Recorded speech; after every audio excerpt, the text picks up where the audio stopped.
Hello, this is Gonzalo Lira speaking to you live, and this is the roundtable number 44, and I am joined today by Clayton Morris, formerly of the evil MSM, but now he's on the side of the angels, thankfully. Clayton, thank you so much for joining me. It's a pleasure to have you on once again. And how have you been Pleasure. doing? And what do you think of the whole shit show that's going on insofar as Ukraine is concerned? I've been doing well. I've, on a personal level, just, it was good to take some downtime during the holidays. And I think Mhm. for a lot of us who are knee deep in this kind of stuff on a regular basis, it can really, really gets to you. And I think we need to sometimes step back from it and reconnect. I know you had taken some time with your family a little while, and so it's just like to be able to take some time and to reconnect. So on a personal level and just seeing where we are geopolitically, I have more hope, I have to say. I think that we're starting to see some, there's a lot. I think there was a big difference this World Economic Forum in Davos than there was last time. I think there's Mm. much more awareness about what these globalists are doing to us. So I'm heartened. I'm heartened by some of the even some of the mainstream media coverage around what these globalists are doing. It was a different tone this time. There was lower turnout numbers at Mhm. this thing. There were people that mysteriously said they couldn't make it, that they had Mm. other commitments. What other commitments do you have if you're George Soros that you can't go to the World Economic Forum? Like, this Yeah. is your thing, right? So Yeah. I have other commitments. I can't make it. So there were some mysterious things. So, but I'm heartened about that. So, and I'm excited this year to really kind of keep pushing further against this narrative, really trying to open people's eyes. And thank you for the work you're doing. And so I'm heartened in that way, just at a 30,000 foot level Mhm. about this. And all the people watching right now, like, this is so important, to be able to share these things out with people and get this message out. So just at a 30,000 foot level, that's how I'm doing, and that's how I'm feeling, I guess, today. Well, you're a much more hopeful man than I am, I suppose, because unfortunately for the holidays, I wasn't able to be with any of my family or anything like that. Oh, They just geez. slid by because I'm stuck here. But and frankly, I've become extremely nervous. I agree with you, by the way. The Davos turnout was a lot lower, and I think that basically over the past year or 2 years, perhaps, so many people have become so aware of the WEF. I mean, their marketing of this elite congregation has been so successful that it's played against them, because I think a lot of people decided I don't really want to go, and I'm going to try to distance myself from Ernest Blofeld, or excuse me, Klaus Schwab, Right. because it is a little bit like the Emperor Palpatine, Soros, and meeting up with Ernst Blofeld, and it creeped people out. And I think that they themselves are starting to realize that this publicity, they always say that there's no such thing as bad publicity, but there is. There comes a point where it's just not good for you. And Yeah. I know some people who have previously attended the WEF, Mhm. and they were like, no, it just seems like a shit show. And also, a couple of people that I know personally, that I spoke, that interacted with via email directly, they were worried about alt media congregating on the WEF, and that's exactly what happened. The Right. Rebel News was there, and they corralled Greta Thunberg, Schwab, and I forget the third that they corralled there. Albert Bourla of Pfizer. Mm, mm. That Yeah, was I an mean, and infamous by the little way, walk and talk. Yeah. so Avi Yemeni from Rebel News, and we featured that on our show this week, and we praise, this is where you've got to support independent media, right? Because of all the credentialed media that were there, um, and we can, and let me just say at the outset, I agree with you. Like, we'll get more into where I'm feeling dark and upset and really nervous, quite honestly, and anxious. And as we look at what's unfolding in Russia and the energy crisis that's unfolding before us, so we can talk about that. But just at the World Economic Forum piece, you have Avi Yemeni from Rebel News and Ezra Levant, who were like walking with Albert Bourla, just asking questions nonstop for like 15 minutes. And it was amazing piece of video. This morning, Avi Yes. tweeted that, yeah, in fact, YouTube has now banned the video. Facebook has Really? banned the video. Instagram has banned the video. Twitter still has the video up and available. So you can still see it there. We featured it on our show as well, and but it's amazing. So of course Pfizer doesn't want this video out there. They don't want these questions of their CEO being asked. And the only way you got these questions was from independent media, right? Because the credentialed media that was there, CNBC, New York Times, Wall Street Journal, Bloomberg, they're not asking these questions. They're kissing the ass of these people. That's how they get access. Right.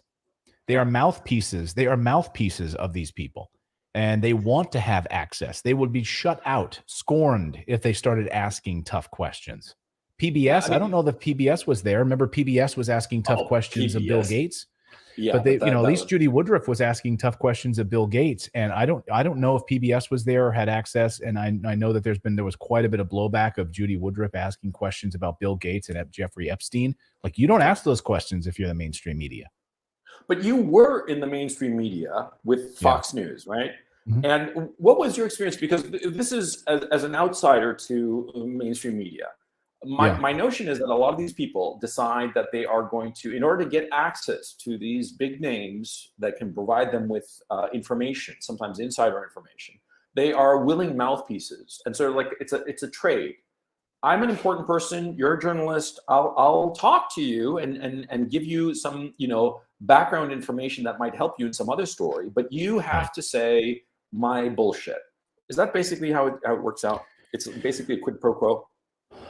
Let me unpack that a little bit. I think it may be more nuanced than that, but in my experience, my personal experience, I worked on a morning show for 10 years at Fox News. And so we would, on the one hand, have the guy who just had the world's biggest record for eating croissants on the show, and then I can get behind that. I can get behind that. And then in the next block, I'd be interviewing Donald Trump. That's the kind of show it was, right? Where one minute I'm interviewing a senator, the next minute I'm interviewing the guy that has eaten 20 hot dogs at Coney Island. That's it's a morning show, right? So for 4 hours I'm on the air. Yeah, it's news and entertainment. That's natural, right? Yeah. And I never had anyone say to me, we want you to talk like this or think this way, right? But of course, if you're at a conservative network, the stories, the segments that you're going to do are produced a certain way, and they have the guests that are related to that segment are going to further that talking point, right? So, that's exactly the people you're going to have on the show, kind of furthering that talking point. It was rare on our show for us to have much of a debate about anything. Having said that, at other networks, I know people that have worked at these other networks. It's absolutely been the case where you've had people, specifically CNN, right, where you literally have people in the newsroom who are former members of the intelligence state, who are literally handing information, like, that Jim Sciutto guy at CNN, who had all kinds of, surprising access inside of Ukraine, was one of those individuals who, was telling us he had all sort of wherewithal and information about the advancement that was about to unfold from Ukraine, this major offensive that was about to unfold from Ukraine. Remember that from Jim Sciutto from CNN? And he published, like, it's going to happen here. It's going to look like this. This is coming from my intelligence sources. Can you hear me? I can hear you.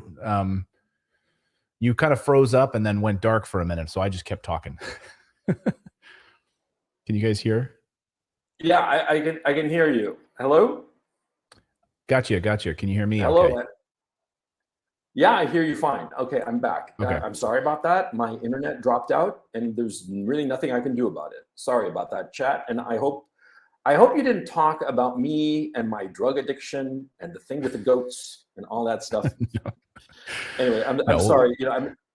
I would never talk about behind someone's back. I'll let you. You were on air, so it'd be technically, I'm sorry about that, chat. I'm so sorry about that. I couldn't help it. So you were saying.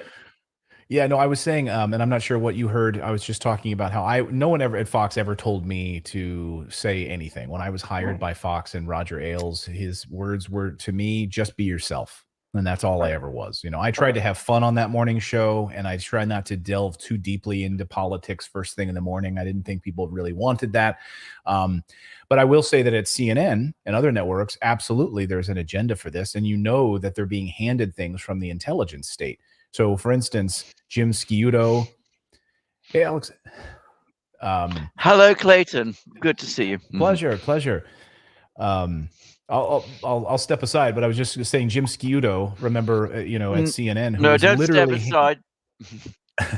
we were just talking about mainstream media and specifically talking about how, how the intelligence state hands mainstream media people information in the 1970s. Of course, it used to be that uh, they had to infiltrate newsrooms. The CIA, the deep state would infiltrate newsrooms, right? And we didn't know technically who they were. Now they're just on the payroll.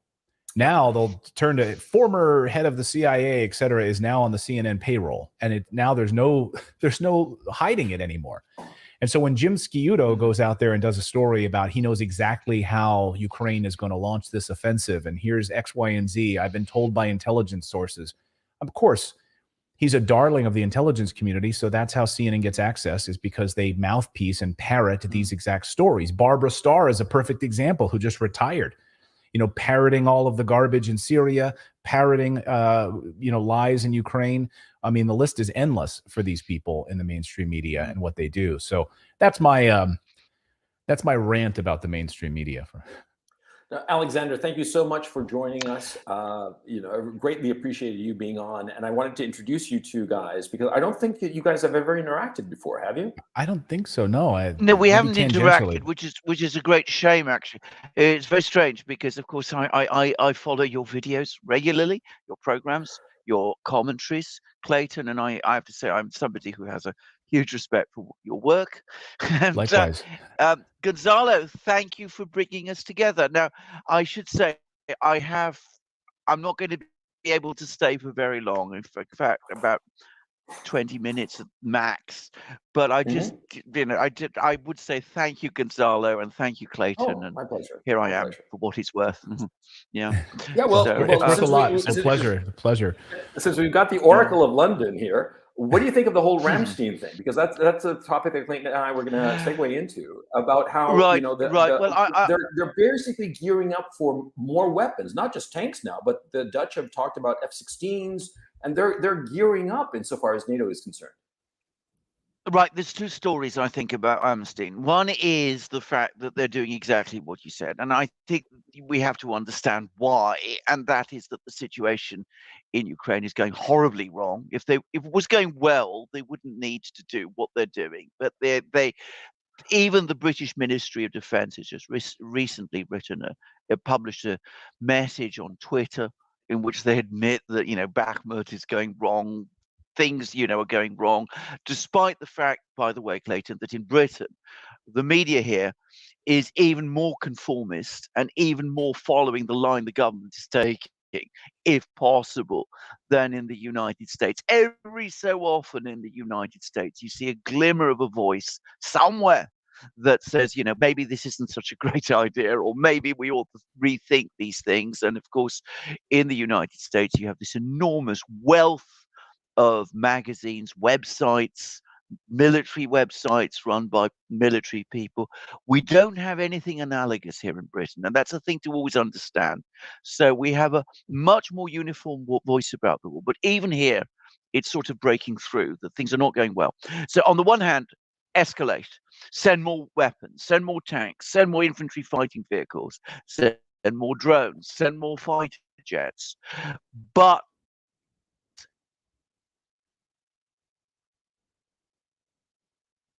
so, hello. Am I still here? Yes, I am. Yes, you were there just talking about send more fighter jets send fighter jets. Yes. Yeah. So that's one aspect of Ramstein. The other, however, and it's a serious one, it's an important one, is that you're starting to see the uniformed military in various NATO states starting to say, look, this is going too far. It's going horribly wrong.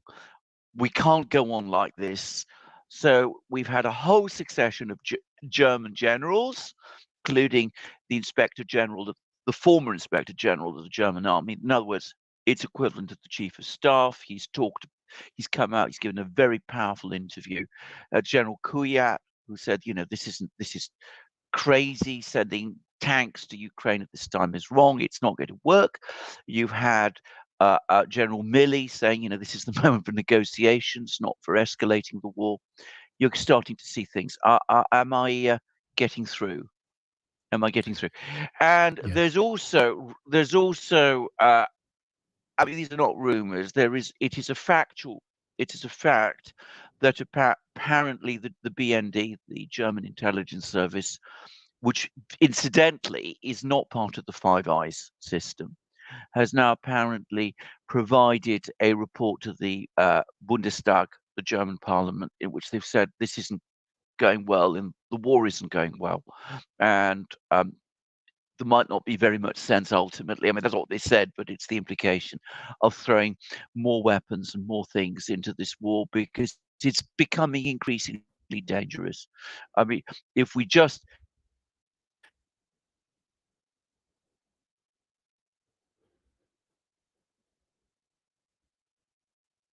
yeah, if we start overcommitting, then the risk we run is we get into a escalation. And one of these German generals, General Fudd, who is Angela Merkel's former advisor, he actually said, we could find ourselves one morning in World War III. So you see that the military is starting to rebel, especially in Germany. I'm sure this played a big role in the German decision in Ramstein to refuse to provide tanks. The pressure on the Germans to say yes to that has been enormous. Over the next couple of weeks, it's going to grow. Of that, I have absolutely no doubt. It'll be interesting to see whether Germany cracks on this. I would put money on the fact that it ultimately will.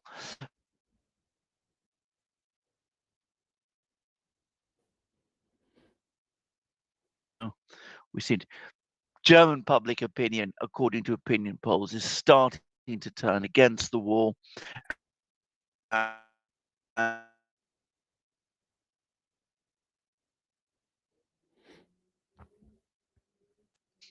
So that's basically the story of Ramstein, in my opinion. In a sense, it's push and pull. It's the unstoppable force for escalation meeting the perhaps not entirely immovable obstacle, which is the uniformed military saying this is not a good idea and let's push back. I think it was important, even if it doesn't continue for very long, that Germany said basically no when it was asked to provide the tanks at Ramstein. I mean, even if they say yes in a week or 2 weeks or a month, the fact that they did actually stand up in Ramstein and say no is an indication of the fact that the doubts there are growing.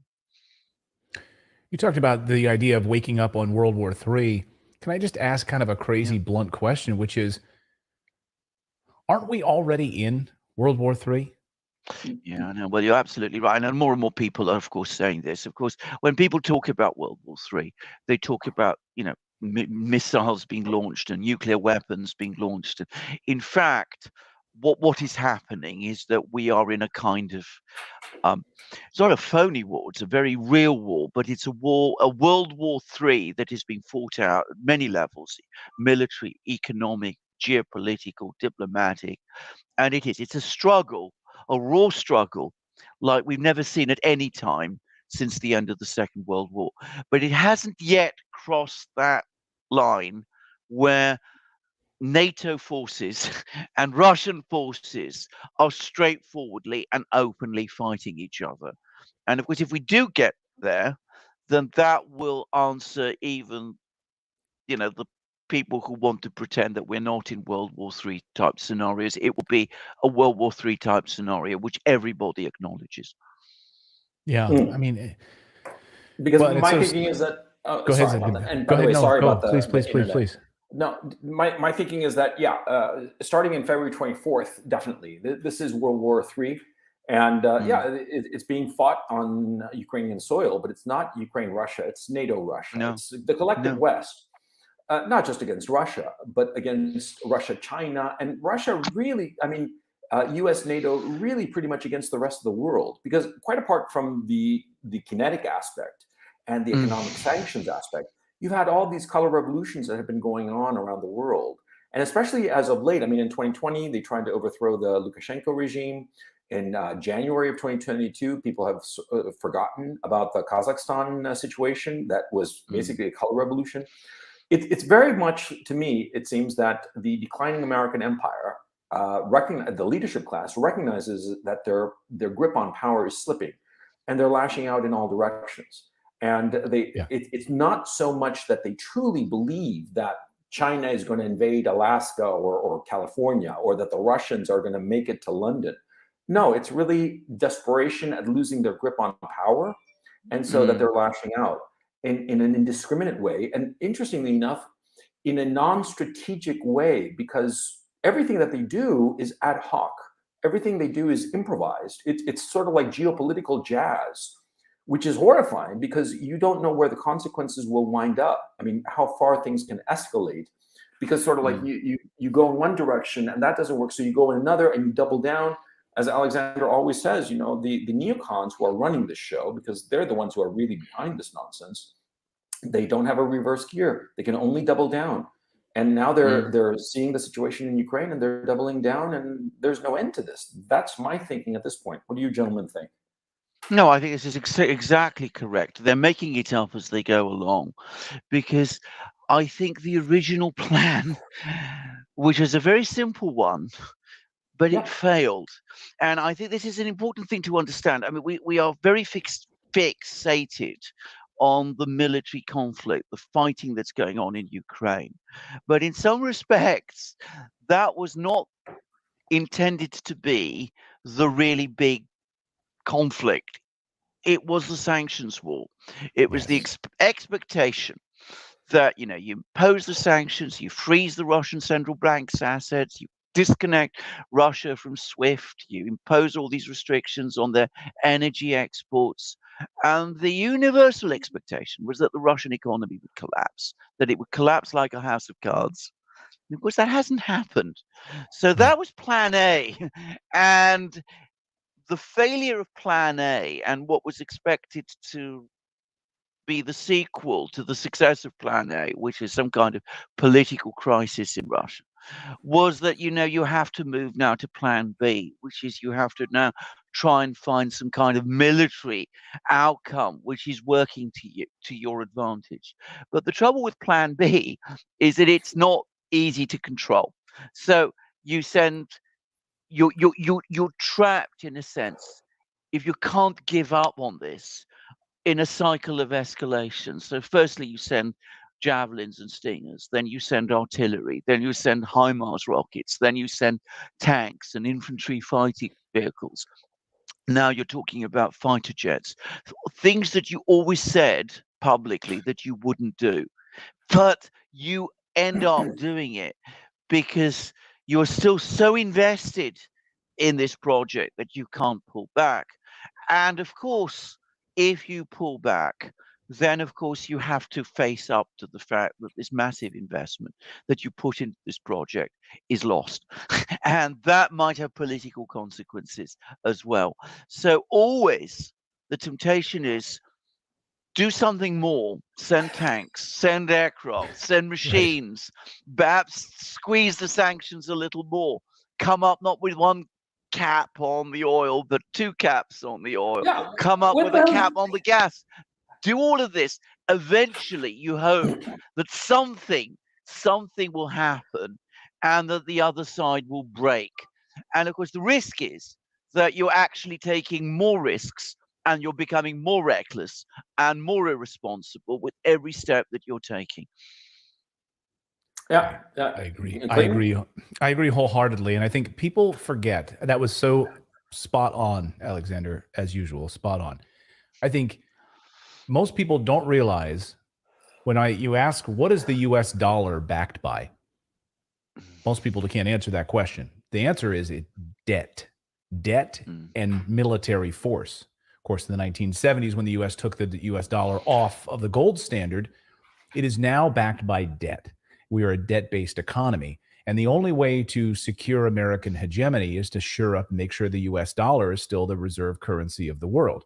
Well, when you start to see over the past, number of years, the solidification of these BRICS nations around mineral resources and commodities, it's interesting that as the United States was shutting down nuclear reactors and allowing green activists and so forth to shut down nuclear reactors, and with no uranium production virtually at all in the United States, zero, Vladimir Putin was doing the opposite, which is not only controlling every leg of the stool, that is the exploration, the production, the refinement, and in tandem with Kazakhstan, you literally have this power center of commodities and resources that you don't have any longer in the West.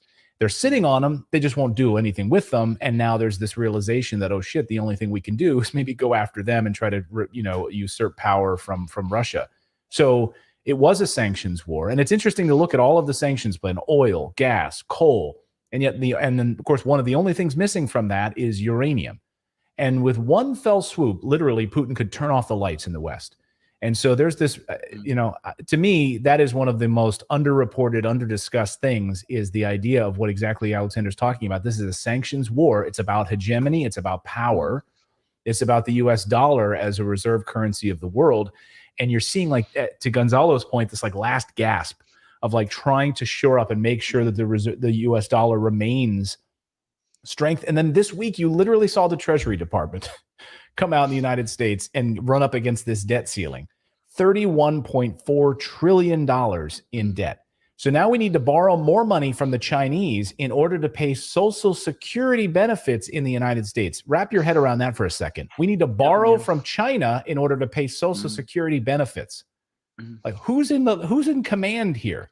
It's certainly not. It's unbelievable. Yeah, and remember when Al Gore used to talk about the Social Security lockbox? There is no such lockbox. It's a pay-as-you-go scheme. Yeah. And now the contributors are not enough to shore up the payments that are due. There's the thing that my thinking into the future, because I'm always, I'm a speculator in all these forms of my life, and I always try to pay attention to the future. And come up with all kinds of crazy ass dreams about what's to come. And my thinking at this point is that, Clayton, to your point of the United States dollar being backed by nothing but debt, well, it's faith, but also inevitably we have to look at the petrodollar. And the fact that the Saudis are decisively turning away from the United States because they see the mess that they've created, and they are turning towards China. We had that big meeting in Medina with Xi Jinping and all the other Arab leaders, quite apart from MBS himself. And you realize that if Saudi goes decisively towards the east, towards Russia, towards China, and it's in their interest to do so, quite frankly, that's why MBS is doing it. I think that, frankly, the Americans, rather than mess around with Ukraine and the Russians, they might realize that they have to start doing something about Saudi Arabia. That's the issue that I think is sort of like next on the menu. Alexander, would you agree? Absolutely. Now, can I just talk about Saudi Arabia? Before I do that, can I just,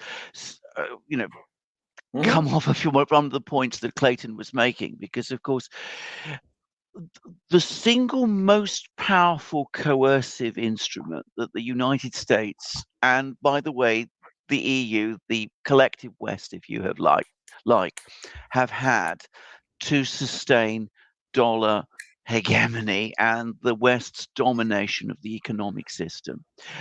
Obviously, military power has played a big role, and one should never underestimate that. Well, the biggest single instrument has been sanctions. The idea that you can use sanctions to level economies, you can starve them of resources, you can create massive inflation problems. Now, what's happened is they've used their sanctions weapon, their nuclear weapon, if you like. They used that. They actually talked about the nuclear weapon, cutting off Russian banks from SWIFT. That's the nuclear equivalent in sanctions terms. They did that last year, and it hasn't worked. And I think that is driving them mad, actually, because to an extent that is perhaps not appreciated. If the West cannot crush economies, I say the West, I mean, you know, the collective West, the people who run things at the moment, not talking about everybody in the West, the collective West can't crush economies in the way that they've done up to now, how are they going to keep this whole thing propped up? How are they going to keep the reserve currency situation? I mean, you know, we use the reserve currency. If you don't do as we say, you are not going to be able to trade in dollars, and that will be disastrous for you. If somebody shows, well, actually, it's not so disastrous, we can get by, and not only get by, but we can actually trade with other people in our own currency and their own currency. And we don't have to use Swift, actually. We can use our own messaging systems. And we don't have to use your insurance companies, because insurance plays a huge role up to now. Very recently, 90% of shipping supposedly is insured in London. But of course, it turns out that it doesn't all have to be insured in London, and in fact, be insured in other places. Well, this is something that is potentially existential.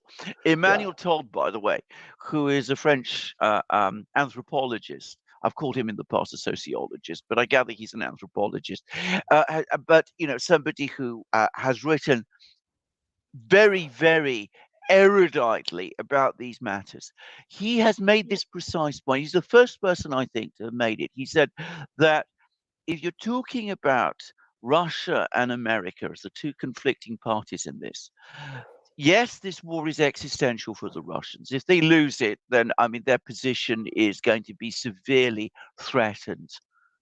But to an extent that perhaps is not widely understood, but I think it is understood at elite levels, this is now becoming existential for the United States as well, for its position as the dominant economic financial power, able to coerce others, forcing them to trade on its terms, to cover its deficits, its budget deficits, its trade deficits, enabling the United States to borrow money in its own currency, making it possible for the United States to sustain these enormous military budgets that it has, and do all of these various other things that we've been talking about.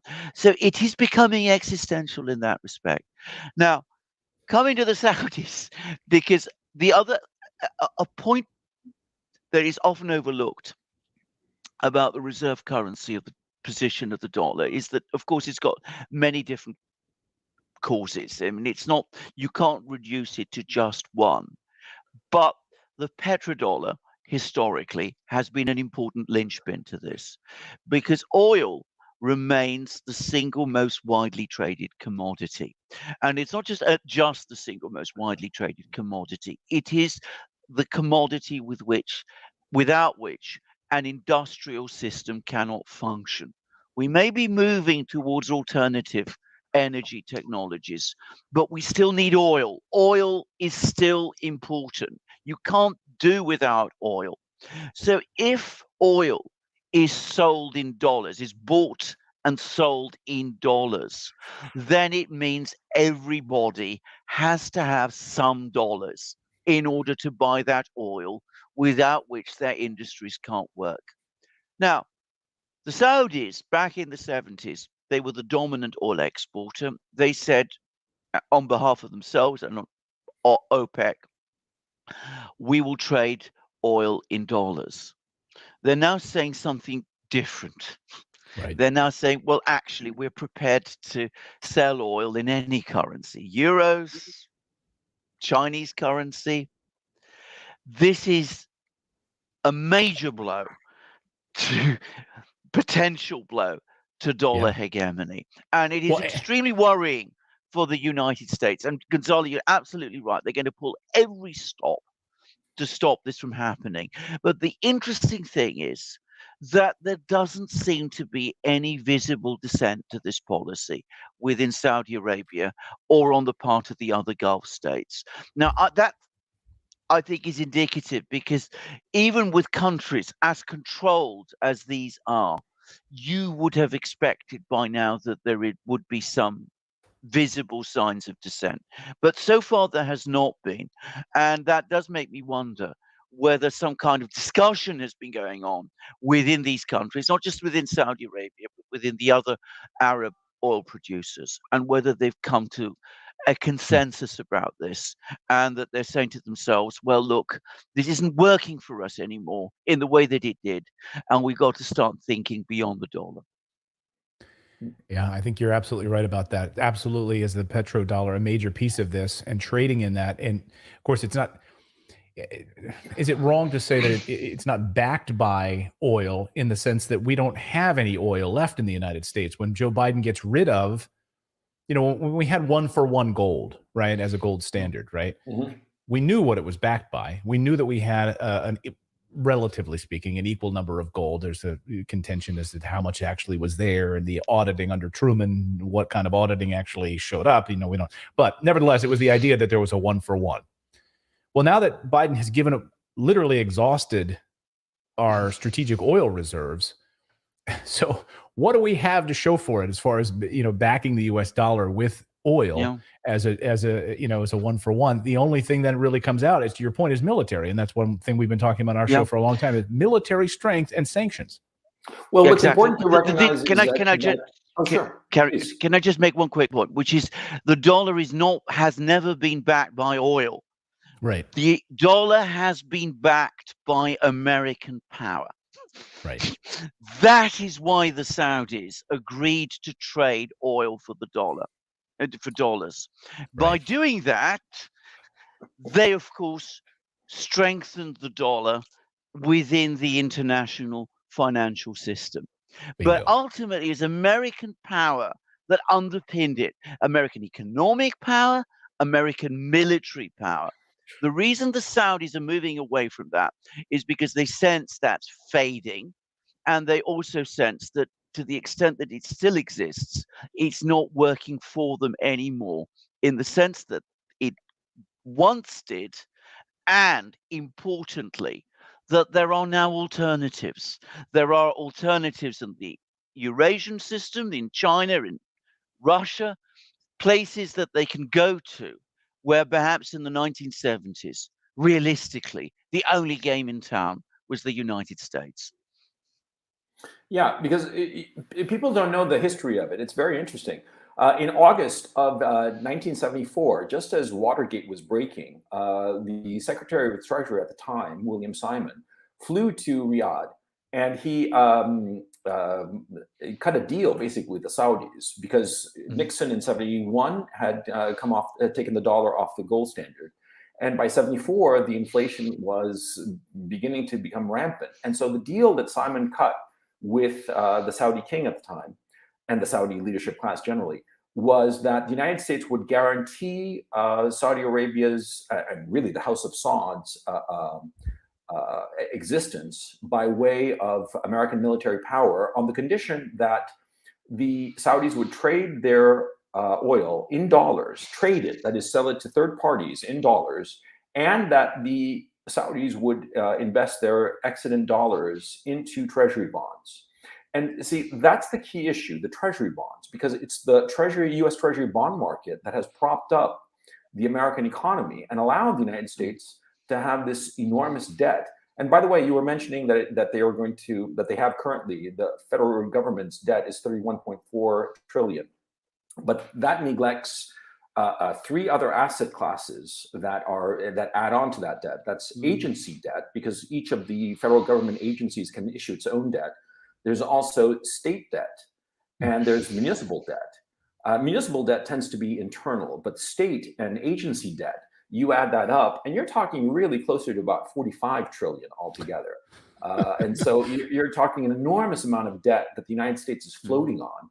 And it's been used to pay things like pensions, like Social Security, state employee pensions. And so what has happened is that because this debt was soaked up by the nations around the world, the United States could go on this spending spree and have commitments insofar as the welfare state, insofar as entitlements that are really beyond the scope of American governmental income in the form of taxes. But they were able to do this by issuing this debt at the federal, agency, and state levels.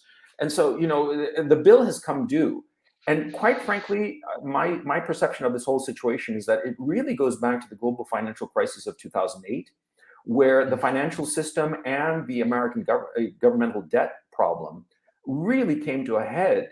But rather than fix it, they kick the can down the road. And here we are. And the can is finally too big to be kicked. And so I think that all of these factors are playing into this desperation on geopolitical level. And so that's why my thinking is that as the Saudis, as you gentlemen have mentioned, are pivoting away from the dollar towards other currencies, which they have announced, and it's very clear that those are its intentions, their intentions. The Americans will, quite frankly, I think that they will try to stage a color revolution in Saudi Arabia. I think that that's the next.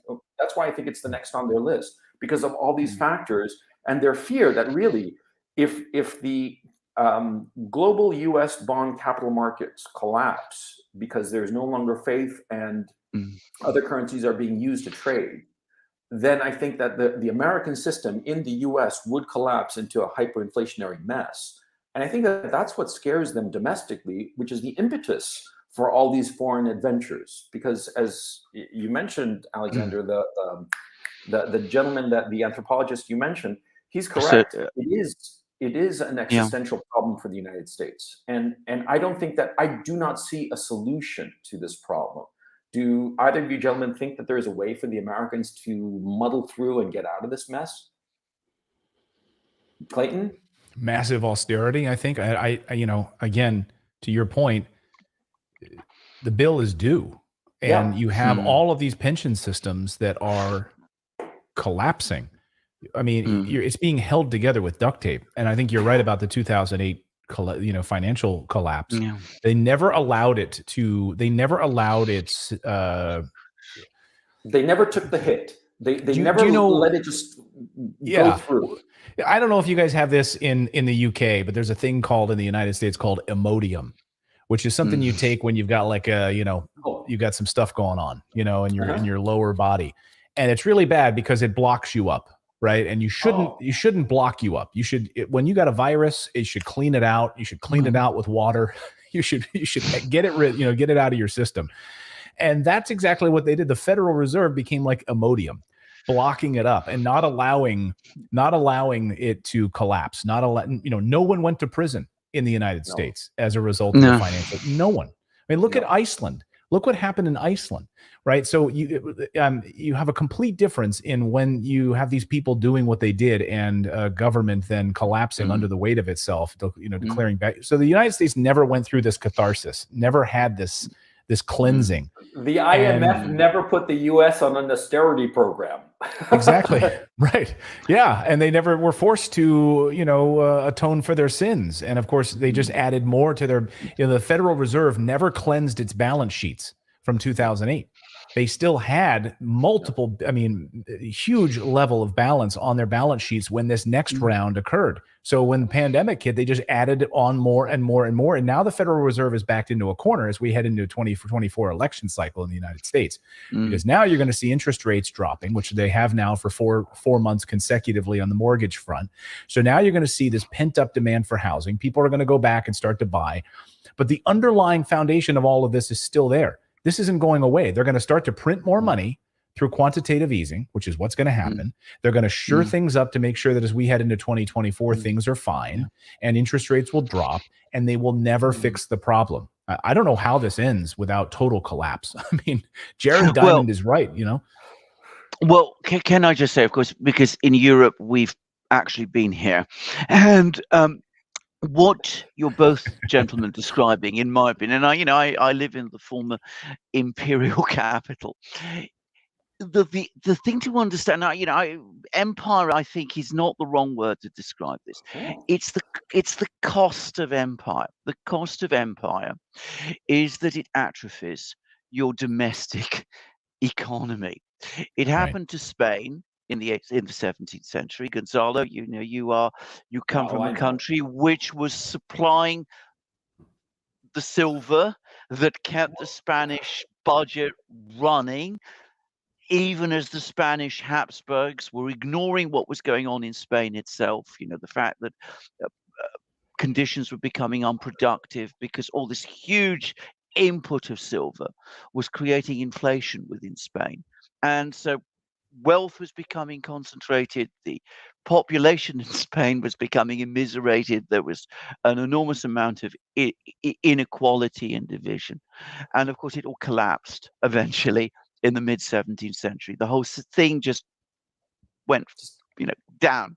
And you have exactly the same thing has happened in Britain. Britain took it even further than Spain, because in the mid 19th century, Britain was the great industrial power. I mean, the workshop of the world. But of course, with wealth pouring into Britain, and of course, always to understand about wealth that comes from empire is that it is very unevenly distributed. It means that the ruling elites benefit massively, and they lose interest in maintaining, in preserving the domestic vitality of their societies, because they don't have to. They can do that. They can bring in this wealth from India, from Malaysia, from the West Indies, from all sorts of places, all the far-flung corners, South Africa, all the far-flung corners of Britain's great empire. And the result was that British manufacturing started to lose ground. It began to decay, it began to stagnate, productivity growth became low, inequality increased, there was labor unrest in Britain. We have never escaped these problems in Britain, because to this day, productivity in British industries are very low. And the reason is that British industries, Britain's economy was for so long propped up by the profits of empire. And I think this is what the United States is doing. So the point about empire is that it weakens the core in the end. It Right. means that there are some people who benefit from it and who keep it going. And those people, of course, they become inordinately obsessed in geopolitical games. The British were as well, by the way, controlling, this province of Punjab, running this part of West Africa, doing all of these sort of things. If you read British history, which of course I'm very familiar with, you will know how, to what extent London in, say, 1900 was fixated with these things. Right. Even as industries were dying in Britain, they were not up to dealing with competition from the United States and from Germany. And of course, it also creates a kind of, and this is something which I find very strange that's happened in America, because in America, it seems to be the elite class has to a great extent adopted English fashions and mores. And of course, what happened in Britain was that the manufacturing elite, the business people, the factory owners, they adopted aristocratic manners. So, they built these big country houses, and they had their Daimler and Rolls-Royce cars, and they sent their children to minor public schools, and they pretended that they were aristocrats, even if they weren't. And they weren't at the same time concerned about their factories. They weren't investing in them. They weren't doing what Americans were doing at that time, organizing trusts, or what Germans were doing, which was organizing cartels and setting up institutes to find out these things. And it seems to me this is what's now overtaking the United States. And the result is you replace debt with, in place of production, you have debt instead. Instead of activity, real economic activity, you have financial engineering. Yeah, and there's also another issue that I've noticed that, and Alexander, perhaps you would know this, the history, because I'm unfamiliar with it, but in the current global American empire, there is a weird notion in among the elite class of demonizing the very people who created the wealth of the United States. I mean, it's very obvious that there is a deep-seated resentment, almost hatred, towards the white working classes in the United States. I don't want to get into the whole the racial woke nonsense, because that's just a rabbit hole that's not very interesting. But the leadership class hates the heartland of the United States, which is the source of the productivity of the country and the wealth of the country. You see what I'm saying? We have the same. We have exactly the same in Britain. I mean, Bernard Shaw, and this is way back in the 20s. He said the two Englishmen only have to listen to each other speak with their different accents in order to hate each other. And I mean, and it's still true. I mean, we have this horrible word that it's not so much used anymore, but a couple of years ago it was chaff, which is what elite Londoners, how they refer to working class people. And of course, if you go back before that to 19th century and 18th century England, of course, that didn't exist then. It was a much more egalitarian system, despite the fact, that there were the great aristocrats and all of this, but they interconnected much better. And then, of course, from about the mid-19th century, you saw these social differences start to intensify, and this gulf starts to grow, because ultimately, this is again the point, the elite becomes disconnected from the vital life of the country which it leads, because it's immersed in its empire, if you like, and at the same time, it's much more interested in its geopolitical games. And if you're an aristocrat in Britain running a province in India, well, you get on with the Maharajas there, or you get on with the chiefs in West Africa. You're much more engaged with those sort of people than you are with your industrial workers back home. It's interesting. You talked about the late, in the early part of the 1900s, and the similarities to what the United States is doing now. We don't call it empire, although that's exactly what it is. We won't call it. You can draw parallels to the Boer War. Between the British and in South Africa, in South Africa in 1899, what to 1902, 1901, 1901, 1902, and to shore up British strength in that region. But we're doing the exact same thing. We just don't call it that in the United States. So we're there helping in Somalia. We're there helping in Syria to guard their oil, but we're actually stealing their oil. We're there to help all of these. We're moving into Haiti in order to help the Haitians. We're doing all of these things, but we don't want to call it empire because we have such a bad taste in our mouth in the United States for calling it that. But we still do it. And you're right, the meddling of all of these geopolitical messes that the United States finds itself in. I mean, find me a famine around the world that the United States isn't somehow involved in or responsible for, right? I mean, look what's happening at the border in the United States right now. The pouring of Nicaraguans coming across the border into the United States.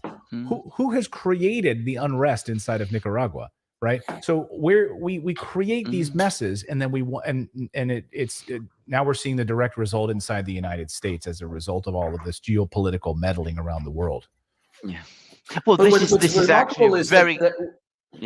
What's remarkable is that the American leadership class, the thing that strikes me is that they are so incompetent. I mean, for people who have gotten, big Ivy League degrees and whatnot, and worked at the Rand Corporation and Harvard and all the rest of it, they're morons. They don't seem to see that if you do this, this is the inevitable result, or a panoply of possible results, and you have to plan for these possible results. They don't seem to understand that there are causal chains insofar as any policy or action that you pursue. That's the thing that strikes me. I'm sorry, Alexander, yes. You were saying? Well, what I was going to say, actually, Gonzalo, is I think that Clayton actually provided something of a clue to this, because this is where I think that the United States is unique, in that it is running an empire whilst at the same time simultaneously being in denial about this. Because, of course, the United States, in its origins, and Americans, and I think they have a right to be very proud of the way in which their nation was founded. It was founded as an anti-imperialist, a rebellion against the king. And it came up with a constitution which says that, it sets out we the people of the United States, and the Declaration of Independence talks about all men, I think, being created equal, things of that kind. that is, of course, completely inconsistent with running the kind of imperial system that we are talking about. And that creates an extraordinary dissonance, because it means that whereas, the Count Duke of Olivares in the 17th century in Spain could plan his strategies quite openly, he could talk about them in the court of Philip IV and, plan things straightforwardly, and there would be discussions in the Spanish State Council.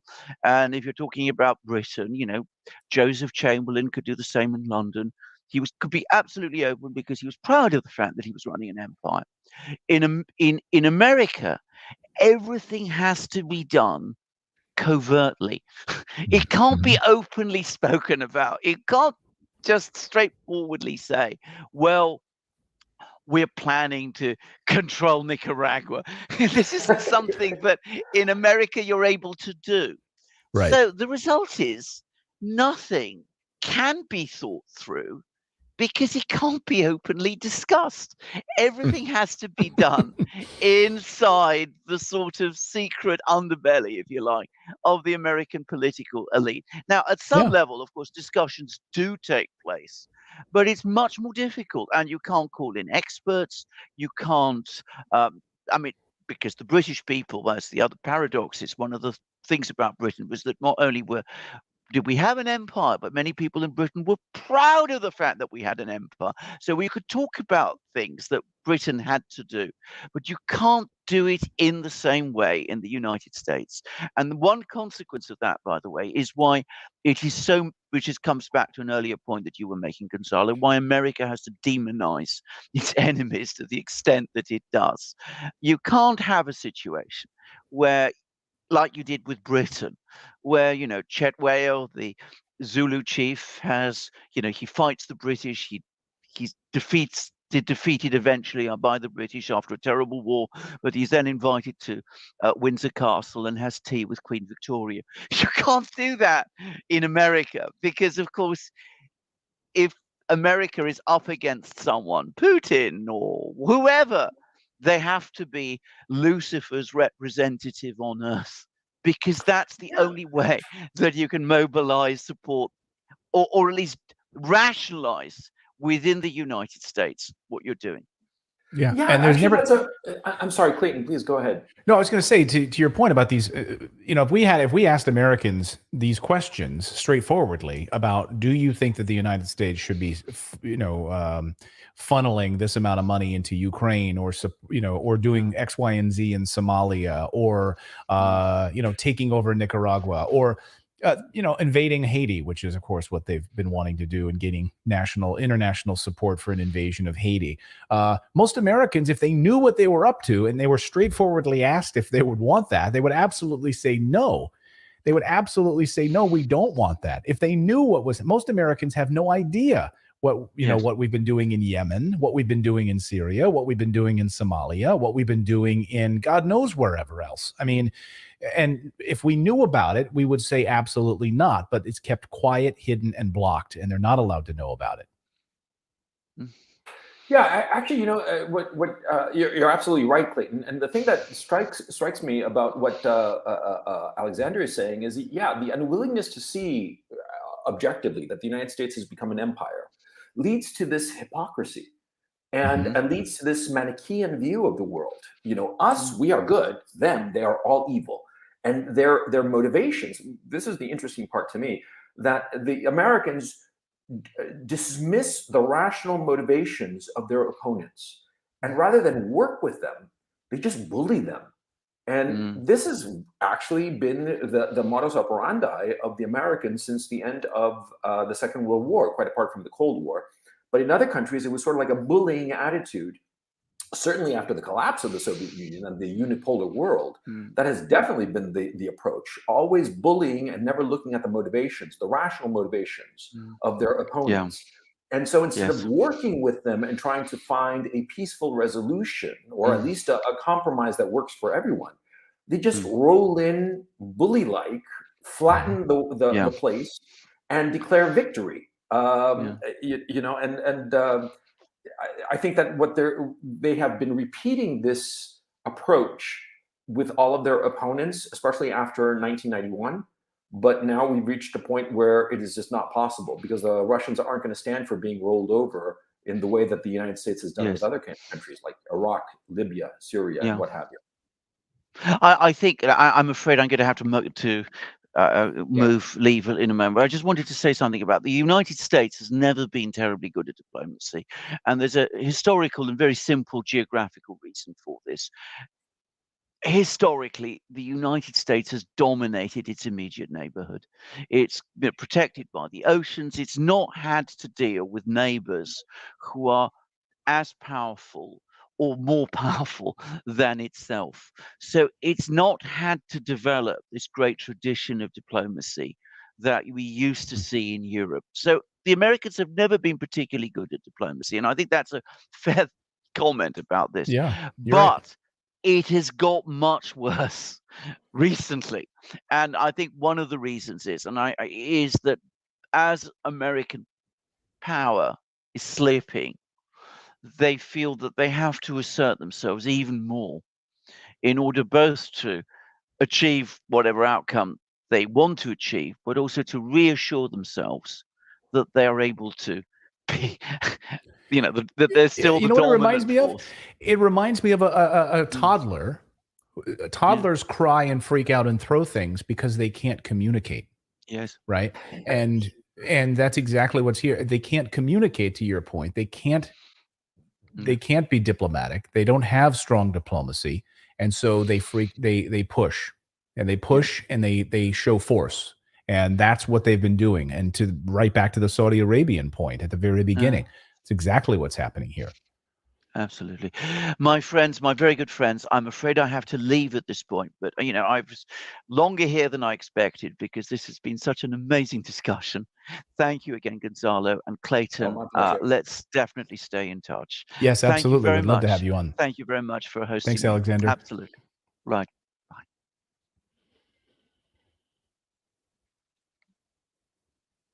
Oh, there he goes.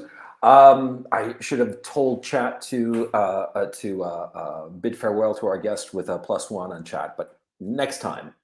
Clayton, now that you and I are alone together at last, it was a delight having Alexander, by the way, and I hope you have him on your show because he's. I would love to. Yeah. The thing I want to turn to is American. Since we've been talking about the global American empire.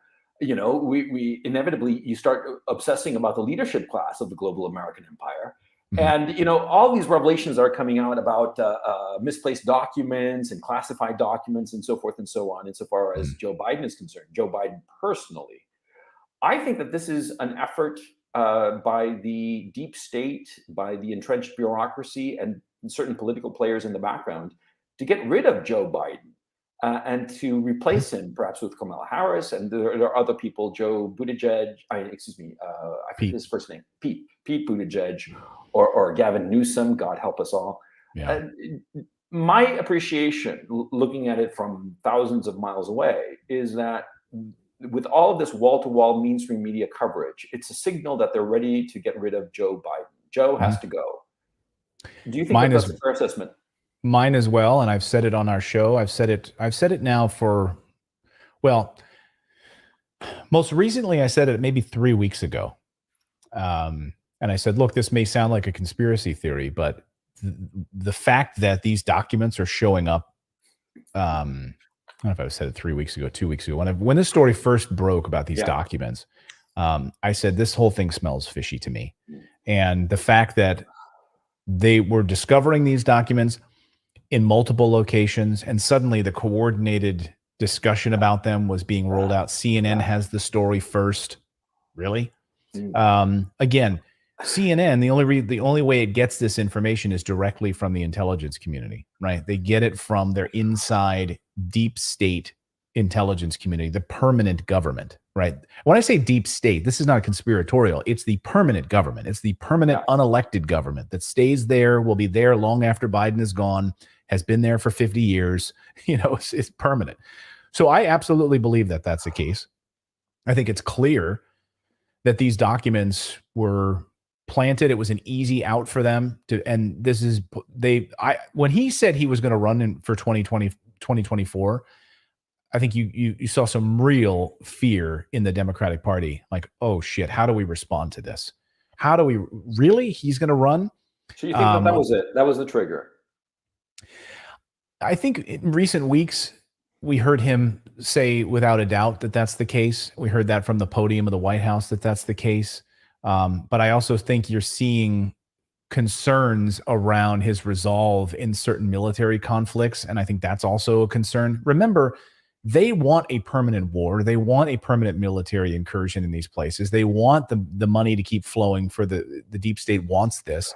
So when you hear differences of opinion from inside Washington about certain military actions, for instance, Trump, right? They didn't want Trump in there, right? Clearly not. Clearly, they didn't want Trump in there. The deep state didn't, and you certainly saw that fracturing over Afghanistan, and of course, in other instances. So I don't know that was the case. I think this has probably been in the works for a while. I mean, but it's clear that they don't want him there, and I don't think Kamala Harris. I think that that would be a failure. I think who they will probably want there is what you said, is Gavin Newsom. That's been my prediction. Is they will put Gavin Newsom in there, who's driven California into the toilet.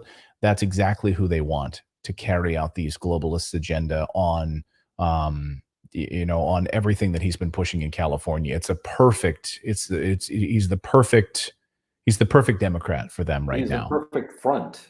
Because it seems to be like really a puppet. I mean, my thinking, reading the tea leaves, and this is pure speculation on my part, but my thinking has been that we all know that Kamala Harris is really the finger puppet of Barack Obama.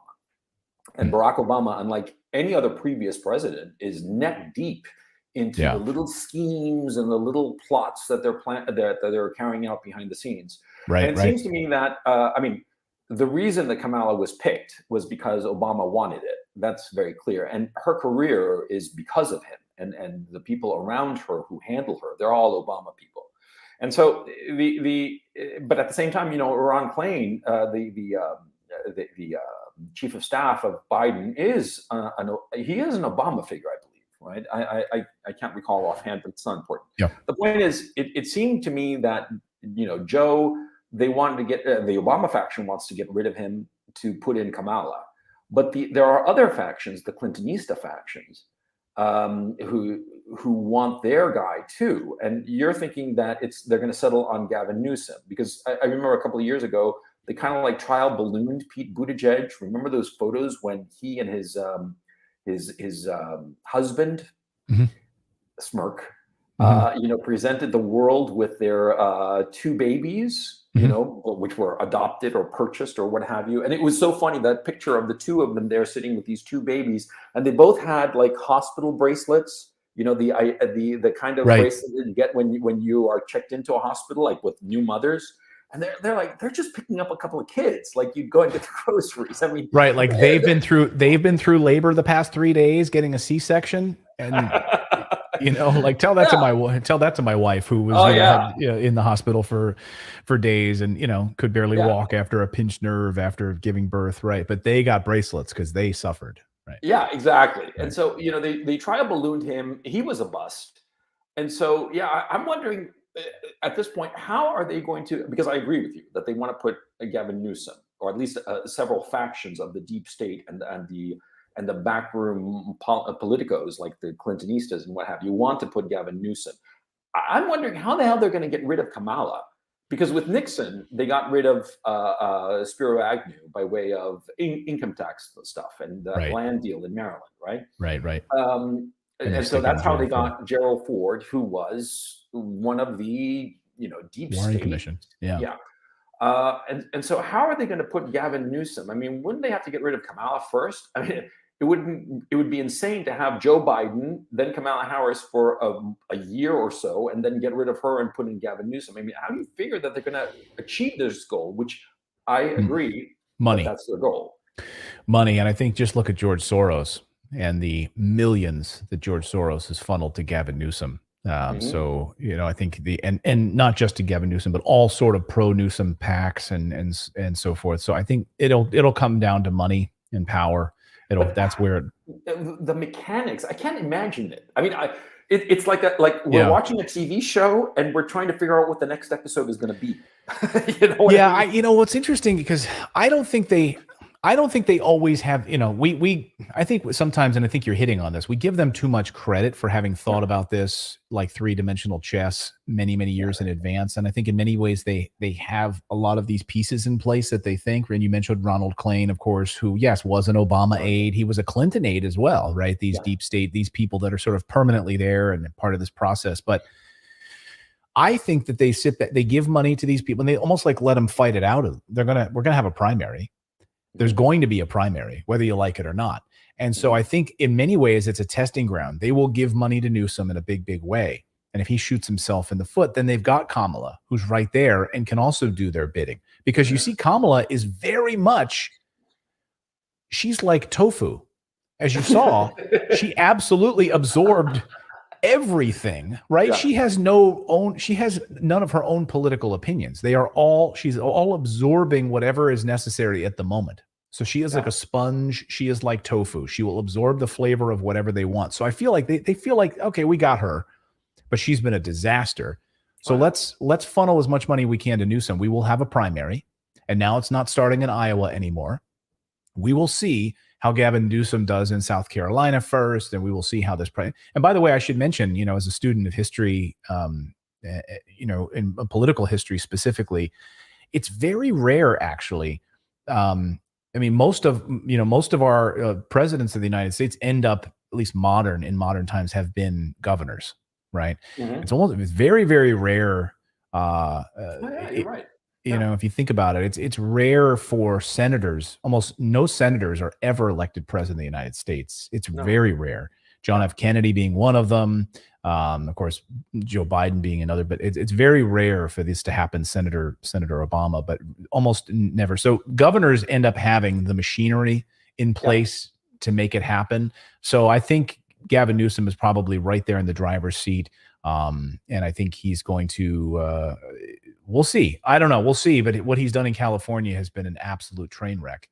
But do you Um, think that Biden will finish out his term, or will they get rid of him before 2024? I've said that he will not finish out his term. I've said that from the very beginning. When he was elected, I said he will not finish out his term. That's just my, pie in the sky prediction on this. I don't think I just don't think he's going to make it, either politically or physically. I just don't think Yeah, he's going to make it. And kind of in the beginning, I thought until Kamala Harris got, really run over by the Democratic Party, that he would have stepped aside and she would become the first female president.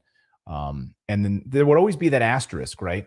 Because to be the first female president of the United States, she would be unelected, right? yeah. She would be unelected, and it would be because of a resignation or some sort of a political fallout that she would become president of the United States. And so I don't know. What do you think? Do you think that do you think he'll ride out into 2024?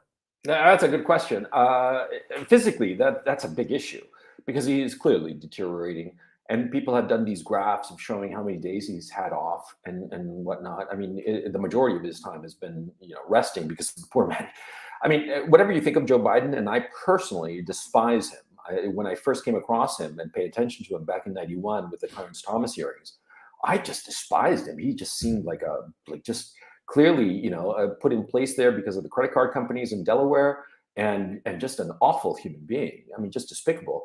But as a human being, as a man, I look at this decrepit elderly gentleman, and I feel truly sorry for him because, I mean, God knows what concoction of pills and amphetamines or what have you they're filling him up to get him on stage, right? Right. But Yeah, every day to try to prop that guy up. I mean, he's like a skin suit right now, yeah, exactly. I mean, you see him visibly deteriorating, right? And I think it was cruel at this point to have had him do a press conference where he actually had to take questions, and he looked. I mean, it was just sad. And that for me was a big signal that they are getting ready to get rid of him. That they wanted people to see how decrepit and incompetent he is, and how he has deteriorated physically so much. And so I personally think that physically he might not make it. Okay. And I think that actually that would be the easiest way to get rid of him, as opposed to doing like a big political fight over these documents or whatnot. But I don't think that he's going to make it because physically, but also, as you said, the political support. I don't think that there's anybody there who really supports him. And I think that there's a general consensus that really the Biden family, all they want is to avoid indictments. That's all they want. Mhm. And I think that that might be used as leverage to say, okay, Joe, step aside gracefully, say that your health is deteriorating and whatnot, and we won't indict your family. And I Right. think that that Mm. might be the play to get rid of him. But the replacement would have to be Kamala, because I don't see them having the time to lay the groundwork to get rid of Kamala, bring in Gavin Newsom, and present him as the new de facto unelected president. So there would have to be a period of time where Kamala is president. And of course, that would mean that the Obama faction would be hell bent for leather on winning the 2024 election. And so therefore, we would have this battle, this royal battle between the Kamala faction, which is really the Obama faction, and the other people, the Clintonistas and what have you, supporting Gavin Newsom, the Soros crowd and all that. And so it would be it could be a civil war among the Democrats between Newsom and Kamala Harris. How it will play out, I don't know. I mean, that's why it's like better than any Mexican soap opera, you know, and I've seen a few. Right. Well, I mean, you could have Hakeem Jeffries too, you know, minority leader of the House of Representatives. That could be another big piece of this too, Hakeem Jeffries. You know, and so who can they position in these places right now, these chess pieces, to see who can carry out the needs and wants of the deep state? I know that, you know, Kamala Harris certainly has been able to carry the water for them. She's not an effective mouthpiece though, and so, but if your mouthpiece currently is literally mentally incapacitated and can't speak anymore, then clearly you have to put somebody in place who can. And on the world stage right now, I think there was a really telling moment when, and we talked about the Saudi Arabian piece of this earlier, which is when you're openly mocked by the Saudis and for not even being able to complete a sentence, which is what they were doing, that's embarrassing. And that's embarrassing to the deep state inside of Washington as well. And so when you have a president who is openly mocked by the Saudis because of, you know, his mental capacity, that's a problem. And so I think you're right on the indictment front too. That's going to be really interesting to see how this plays out, what leverage they have over him. And we'll see. We'll see. It doesn't seem like they have currently been able to do much. They've been ignoring. They've been ignoring what the Hunter Biden story. They haven't been going on too deeply on that. They've been much more concerned about going after Donald Trump. Did we lose Gonzalo? I think we might have lost Gonzalo. Hey, everyone in the chat. Sorry to be the only one here. Much love to all of you guys. I hope you're enjoying the discussion. I'm having a great time. Thank you guys so much. I was telling Gonzalo I have to run in a little bit because I've got an interview that I'm doing on January 6th. I have to do that story. Really, some unbelievable stories coming out that people haven't heard about the January 6th events of that day. Someone who was there who had the FBI show up at his house, and so I'm going to be doing that interview here in a few minutes.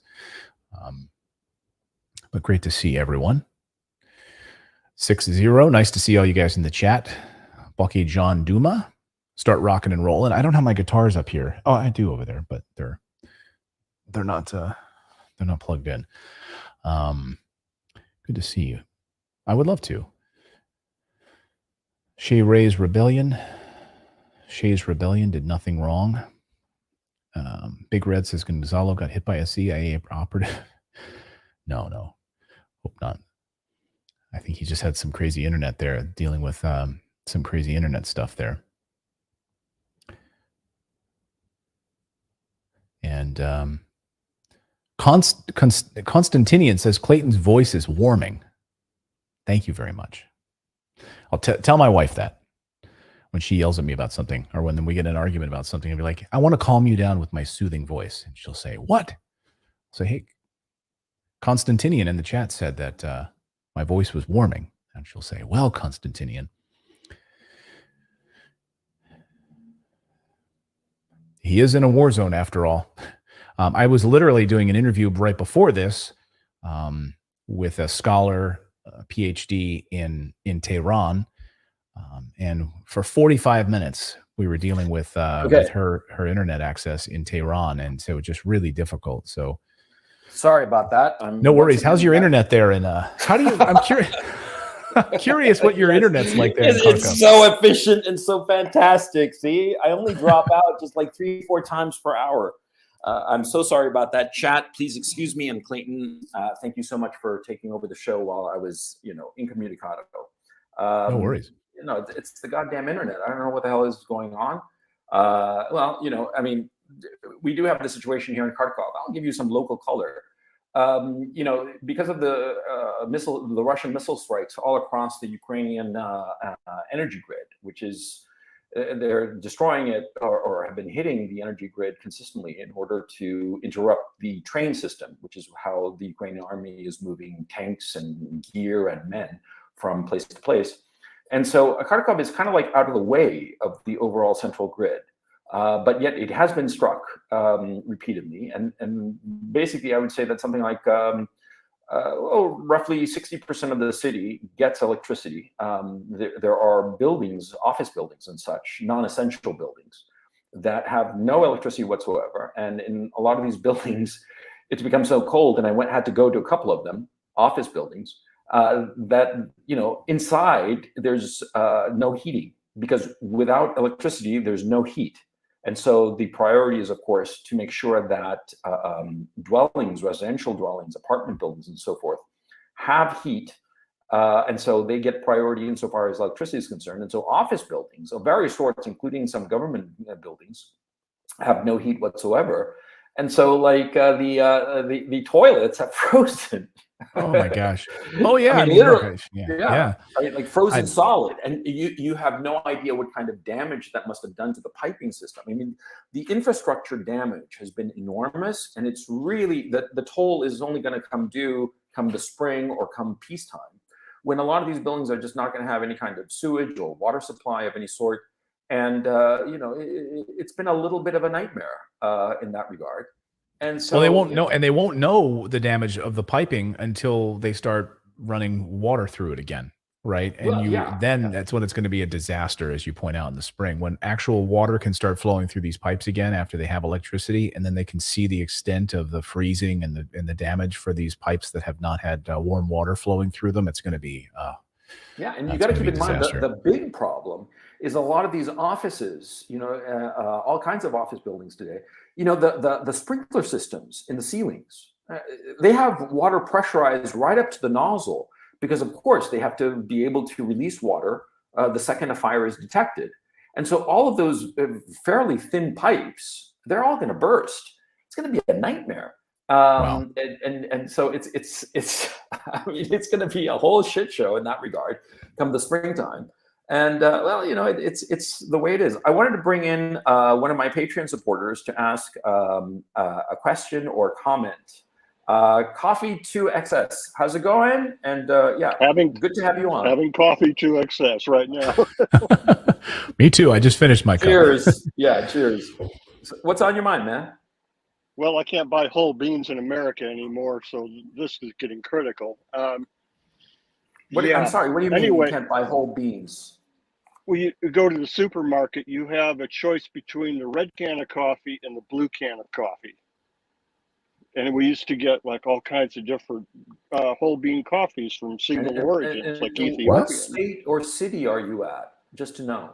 All of them. I drive a truck, and I drive from Oklahoma to right now I'm up in the Dakotas. And so I go to this very well-known great big retail. That's who I'm driving for. Mm-hmm. And I can park at all of them, and they don't have coffee other than, just brands. These come and go expensive brands, and even they don't sell whole bean coffee. Nobody sells whole bean single origin. And this big retailer used to sell different like Ethiopian coffee or Sumatran coffee or Brazilian coffee. And it's gone. It just doesn't exist anymore. So I'm on my last, I've got like enough to make maybe a couple more cups, and then I'm going to have to get use Senka. The red can. No, but I mean, this is really fascinating. And it'd be like Kharkov. One of the things, we have coffee here. We have coffee here. You have Nescafe there. Believe me, I've No, been there. no. I mean, like we have like actual coffee. I can show you the things, but I've stocked up. But anyway, the point I want to know, you're a trucker, and Clayton, please have a little patience because I want to have something. As a trucker, you are. What are the biggest changes that you have seen over the last few months that you're like, whoa, this is not normal? Apart from the coffee, obviously. Clayton did a show and he's talking about the fuel reserves, and at that time the fuel reserves were supposed to run out in Thanksgiving. Mm-hmm. And it was kind of a misconception. The fuel reserve is horribly low, and Biden is like out of his freaking mind. But our fuel reserves are to the point where at any given time, we are less than a month at any given time of completely running out of diesel. And people generally think that electricity comes out of the wall, water comes out of the tap, food comes from the supermarket, and gas comes from the pump.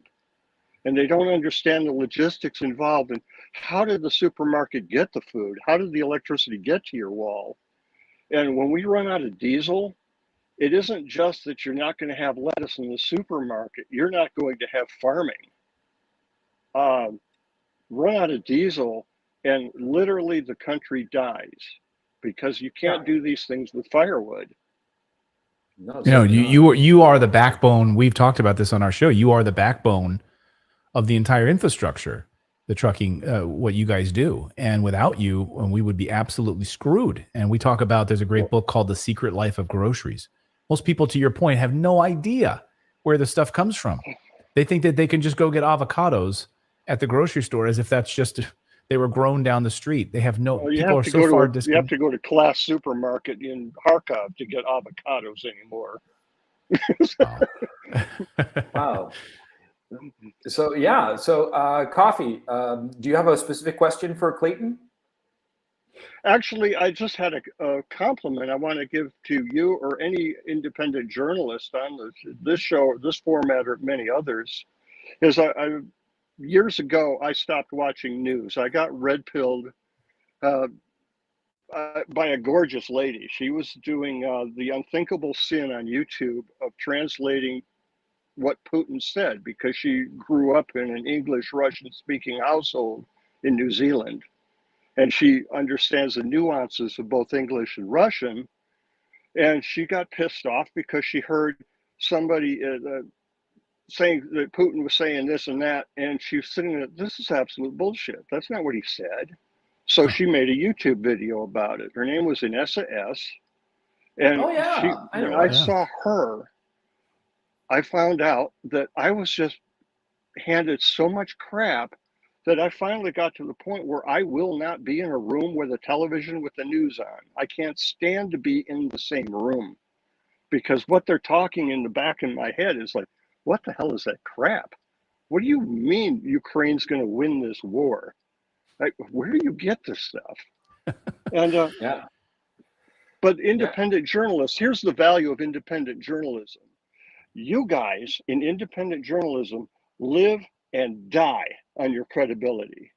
If you're an independent journalist and you're starting to spout off some weird bullshit, your viewership vanishes and you die. Yeah. And the big medias, they don't care about the credibility. No, they don't mind that people don't take them seriously, but why would anyone take like CNN or MSNBC or any of that crap seriously? Other than they're trying to spoon it into my head, but sorry, I won't go there. Well, you bring up a great point. Go ahead, Clayton. Well, I was going to say you bring up a great point because, and we have to walk a fine line because there are stories that, I get, I'm sure Gonzalo as well, I get hundreds of emails a day from people that say, Clayton, can you please cover this story? Can you please cover this story? And, as we go more deeply into the story, it might sound to the blue-pilled masses that it's fake or it's not real or that it's conspiracy theory, but actually it really is true. But you walk a fine line because once you start to cover some of those stories and you start to push the envelope, you're right. There are people that could say, oh crap. You know, for instance, when we cover like UFO stories, right? Or I mean, I've spoken to high-ranking members of the, you know, of the government and military, and the stuff that I know and have heard is unbelievable, right? And so once you start talking about some things that might sound almost tinfoil hat, you know, you walk a fine line. So Coffee, you're right about that. Like this, you're on this, like we're sort of on the razor's edge, but the mainstream media, they don't ever cover that stuff. They don't ever push the envelope. They just regurgitate the crap. They regurgitate the narrative. The same thing. Right, exactly. They're all saying the same thing. Yeah. And the worst part is that you know that they are being driven by somebody's agenda, that they are just really propaganda tools. They're not interested in finding the truth or asking the difficult questions of people that ought to be, you know, the difficult questions ought to be asked, but they are not asked because, you know, people think that, the journalists rather, they're afraid. They're afraid for their jobs. And so they toe the party line and spew out propaganda. Yeah. So Coffee, it's great to have you on. Thank you so much for joining the show. Okay. Hey, it was my honor, and I joined this because actually I need to speak with Gonzalo Lira privately somehow, but that's why I'm on Patreon. Eventually I'll get to talk to you, but it's important. It's a personal issue, and it has to do with Kharkov. I'll look at for your message, and I'll respond to it. Okay. Okay. Yeah. All right. Well, thank you very much, gentlemen. And keep up the fight for freedom by doing this. Thank you. Thank you. And thank you for spreading the message. Much love to you. Very, very kind of you. Thank you. So listen, we've been going for about an hour and a half, and I know, Clayton, that you have a commitment, and so I don't want to keep you longer. I don't want you to miss your other commitment. You know, I appreciate that. Yeah, I've got an interview. I've got an interview coming up here in a few minutes, and my wife. I have a feverish, sick 6-year-old. That's hard to say, and so my wife has to run. My wife has to run and pick up her other daughter, and she's asking me to watch our sick little girl right now before my other interview starts on January 6th. So I've got that. So yeah, no, I appreciate it, but thank you so much for letting me sit in on the roundtable, and I had a great time, and I love your audience has been fantastic. I love everyone in your chat. So thank you for saying kind things and spreading the message. So chat, please do me a favor and see out Clayton with a +1. I want to thank you, Clayton, very much. I hope you'll be in touch with Alexander because he's a great guy. I'm happy to give you his email so you can stay in touch. And yeah, chat. Thank you so much. I hope you you enjoyed the show. And Clayton, just stick around for a couple of minutes so I can say a couple of private words. And yeah, I will see you on what day is it? Today is Saturday. On Tuesday. I'm setting up the show. I don't have the guests just yet, but we'll find out who comes on Tuesday. Thank you so much, and I'll see you next time.